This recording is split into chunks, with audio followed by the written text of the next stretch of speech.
Hi everyone, Loila Luvis, parenting and life coach from Others in Training, and I'm here with George Luvis, her husband. my husband. Nothing and nothing. We are doing yet again, I think it's our fifth, Alive at 5, talking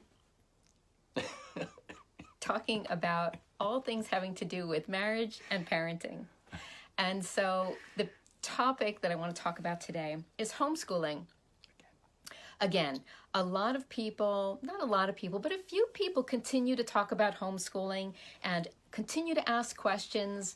I see them, thinking, I can't do this. I love the idea of it, but I could never do it. So I'm just going to come back to this concept of homeschooling in a particular focus today, which is the fact that homeschooling was good for our marriage. And so we're just going to talk about three ways. I'm sure that there were more, but the first one, so again, when I started homeschooling, I was terrified of the idea, didn't think I could do it. People say, how did you have the patience for it? I did not think, I have so much patience, let me do this. Ever, ever, ever. Patience is something that grows just like any muscle. The more you have to use it, the stronger it gets. And so the thing about homeschooling that helped our marriage was that we spent a lot of time together, and that time was good for our marriage. Just being in the same household together, seeing each other, talking, you're not strangers at that point when you're spending all day together. George worked at home a lot, and so he was in the midst, hearing our conversations and seeing the children interact together. Yeah, I had an office in Montclair, but I had an office in the house. So there were a bunch of days I was home, and everybody was together. So and it worked for us. So let me ask you. Here we go. Uh-oh. On the spot. She does this. No warning. Here we go. When you were home, seeing us or hearing us in another room, on the floor, with the crayons, with the maps out, coloring, writing, talking, what kind of thoughts went through your head as that was in the background while you were doing your work? I loved it. One great memory I have of my childhood is being in the kitchen I grew up in an apartment. In the kitchen was painted yellow, and we had this lamp that made the room very yellow and warm. And I would do my homework, and my mom would be cooking something or talking, and my little brother would be at the table, and we would be together while my dad was at work. But it was a very warm, safe, beautiful memory. And so being here with our kids and seeing you with the kids, I felt like we're building great memories for them. We're bonding. It filled my heart. It was joyous to me and peaceful and warm, and it was great. So I didn't have any of that. I had a very different upbringing, like almost the opposite of George's upbringing. You're going to knock everything over. No, I'm on my leg. And so I really craved that to give my children something that I didn't have, which was a really good, strong, solid sense of family. I wanted them to be able to witness all of us interacting. And mind you, we had hard years. It's not like our kids didn't see or hear conversations that were just really unsettling. Yeah. So by no means was it a perfect situation. So don't think, we don't have the happy family vibe going on, because we had our struggles. And the kids, I guess the downside of homeschooling is they're home, they see it. But it's still, there was way more good than bad, because we were united in everything.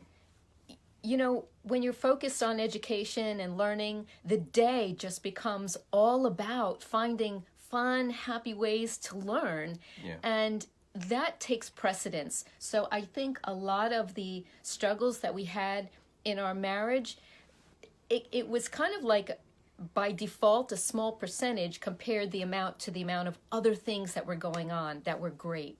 So so that was one, is the time. And the other thing that you tapped into, George, just now is bonding. So listen, you can't bond well if you're not spending quality time together. And we had the time to bond. Yeah, I just want to say something. People always talk about quality time, but quantity matters too. You know, not every minute of our homeschool day, our homeschool week, our life together was quality.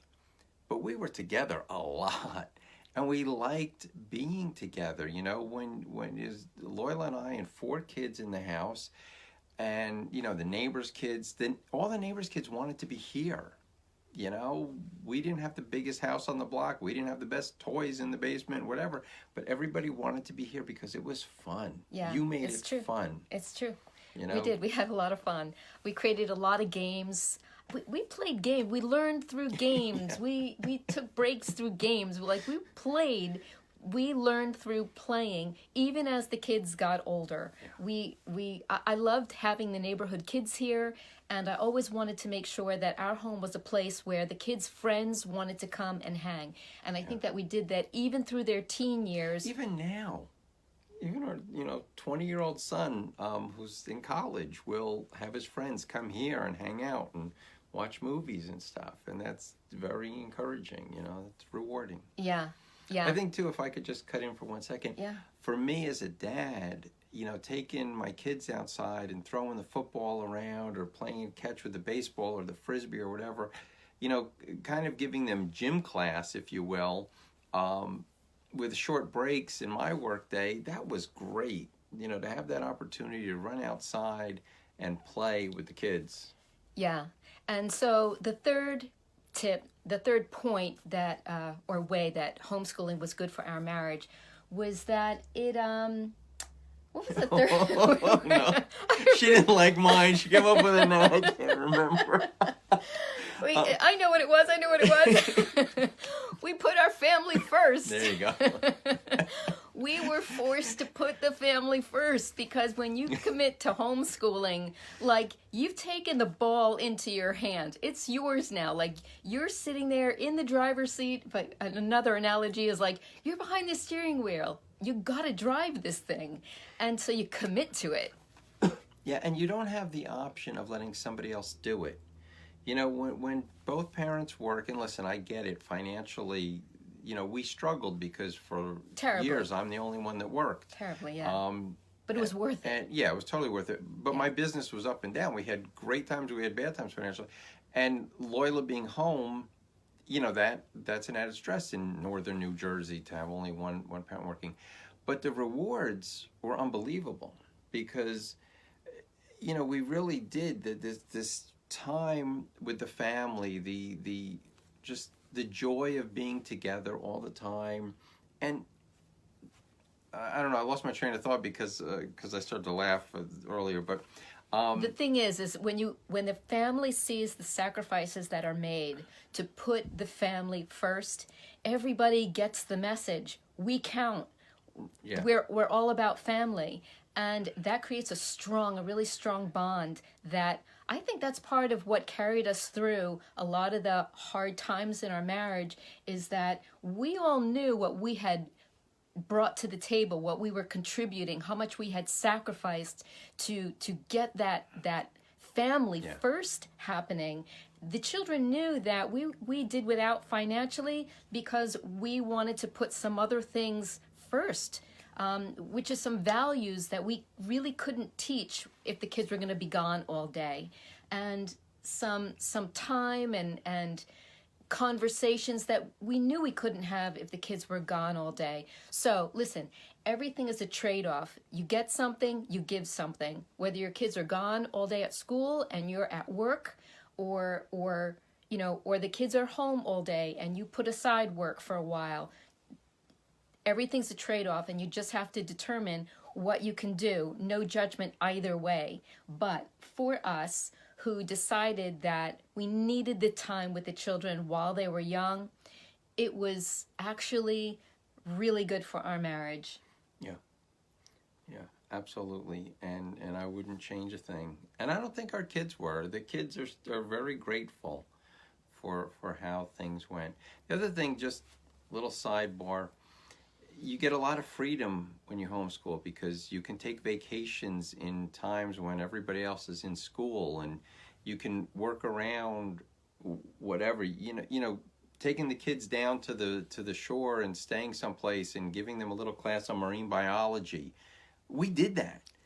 We had that opportunity, and we even signed up for things where, like, I took a class with with two of my two youngest, walking around in Barnegat Bay, while a real marine biologist was teaching things at their level. But it was so cool to have that experience together, and just be able to share in it and talk about it and build crafts. And oh man, you got to, if you have the opportunity, do it. Yeah. If you're a young family just starting out, do it. Try it.